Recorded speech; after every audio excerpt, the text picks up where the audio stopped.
Towards the end of this course, you will craft a mockup tailored to address a real world business problem that we will delve into extensively in the upcoming video modules. So, we will be learning a detailed and step by step process of creating this particular mockup.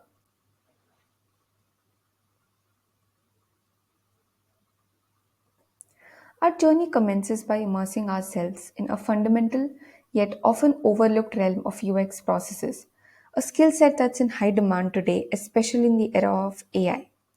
Furthermore, we'll harness the power of AI chatbots such as ChatGPT in the context of UX.